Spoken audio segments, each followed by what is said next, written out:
I miss you, my son. Opie's dad. Opie's dad checking in. Damn. Hey, daddy. Hi, daddy. I don't think I called my dad daddy. I don't think I called my mom mommy. But hi, Dad. How are you? How's heaven? If there's a heaven, my dad's in the heaven. Yes, he is. And I hope he's not looking down on me. I hope he's not watching out for me. You know, that's the weird thing with the dead relatives. They're still there. They're looking down upon you. And, you know, when they were alive, when you were in your room doing a little something, your dad didn't get to see that. Of course, he didn't want to see that, but you know what I'm trying to say. You had private time in your room. And then I guess when they die and they go to heaven, they get the magical powers where they get to see right through the ceiling, right through the walls. And now they're getting to see you do all your debauchery. That's the one plus about dying. Your parents get magical powers and get to see you doing crazy ass shit. When my dad died, I was more or less single. Yeah, I was single. So I was out there sowing my oats. And, you know, my aunt, love her to death. She comes up to me. I'm distraught. My dad dies unexpectedly, even though he had a bad heart, but we didn't expect him to die in the car accident. And my aunt's like, you know, he's still watching after you. He's still watching you. And I'm like, my first thought was like, oh my God, I hope he wasn't watching Thursday night when I was feeling a little naughty. I don't like thinking that. Can we adjust that? Your dad's looking down upon you unless you're doing something insane. I think that would be much better. But Opie's dad, welcome. Maybe you were trying to hate, but you gave me a nice memory. So thank you very much. Okay. Now he's just being a hater, so he has to go. But thank you for giving me a little material today before you had to be banned. My God, my dad, who's no longer with us, you know, he just checked in from heaven a little while ago and then decided to hate on me. He says, you know, Greg, don't trust anyone, especially politicians, as he's trying to figure out how not to pay his taxes. We had like a bar area, but which is weird because my parents didn't really drink, but they had a bar set up with all sorts of bottles of liquor. My dad would sit up there trying to figure out how he didn't have to pay his federal taxes. He would look up and he would go, Greg, don't trust anyone, especially politicians, especially our government. And to this day, I don't. They don't care about you. You think they care about you? Get the hell out of here. Banning your dad is rude. Well, you're not wrong. You're not wrong. You're not wrong. Yes. Did your dad really start his own religion? Drill Bag wants to know. Yes, he did. And one of the reasons was he realized he didn't have to pay taxes. Yes, he did. My dad was. If you ask me like today, and I'll do the asking. Hey, Hope, what did your dad do for a living? I don't know.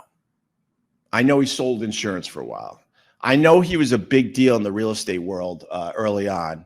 My dad ran in the same circles as Trump's dad. That is the truth. My dad sold real estate in Queens, also known as Long Island City. And see, we have known Trump our entire lives. You guys have only known Trump like 10 years or so, maybe a little longer.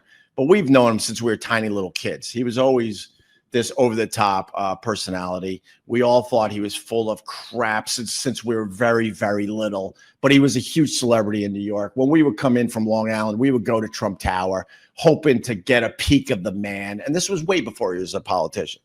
And my dad would brag a little bit. And he said, you know, when I was selling real estate in Queens/Long Island City, I ran in the same circles as Trump's dad. He knew Trump's dad. I don't think they were friends or anything like that, but they were in the same business and they were in the same meetings from time to time and in the same at the same parties and whatnot. So my dad did that. He was insanely successful at it, but it was a time where you weren't making crazy money as a real estate agent. And then And then he moved our whole family out to Long Island, and then he had this job and that job, and and he ended up becoming kind of an entrepreneur. He'd be in his office, he'd be on the phone all day long, just trying to figure out the next thing. And he would figure out the next thing as an entrepreneur. And next thing you know, we would have, as much as I talk about being really, really poor growing up, for the most part, we were really, really poor. But every once in a while, he would hit on something and we would have some money coming in that would be very short-lived. But he would hopefully try to pay down some of the bills and the mortgage and try to get us some new clothes and stuff. And then it would go to shit again for many years. And that was my dad's life. And one of the things he realized, as much as I joke about it, it was a real thing, and it was on the up and up. And his buddies said, look, if you start your own church, you don't have to pay certain taxes. I'm not sure if it was the federal, but you don't have to pay taxes. And my dad's like, right on, man. I got 7, 8, 9 kids. Let's do this. So he, honest to God, started his own church. That meant nothing. We didn't have a church. We didn't have a congregation. We didn't have touchy-feely priests. We didn't have the nuns that you have to keep down because they're women. We had none of that. But because he declared himself as a church, we didn't have to pay certain taxes. Yes, that's a God's honest true story there, Joe Bag. Most of the stuff, and I say most because maybe sometimes I exaggerate a little bit, but most of the stuff I throw at you is as real as it gets. Yes. Oh my God! Yeah, sounds like tax fraud. Whatever makes you sleep at night, greasy rat. Whatever makes you sleep at night.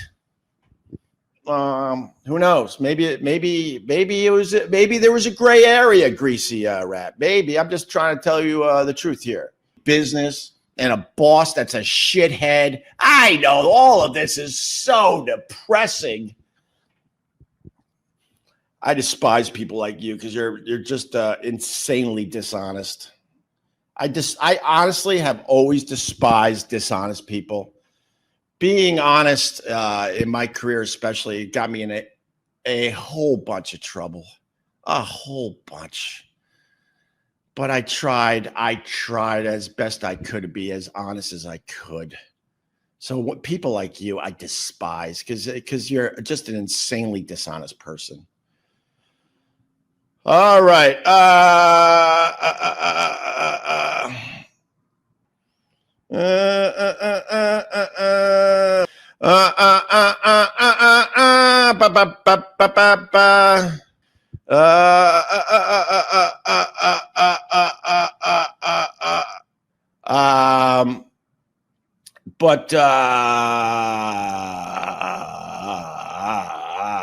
But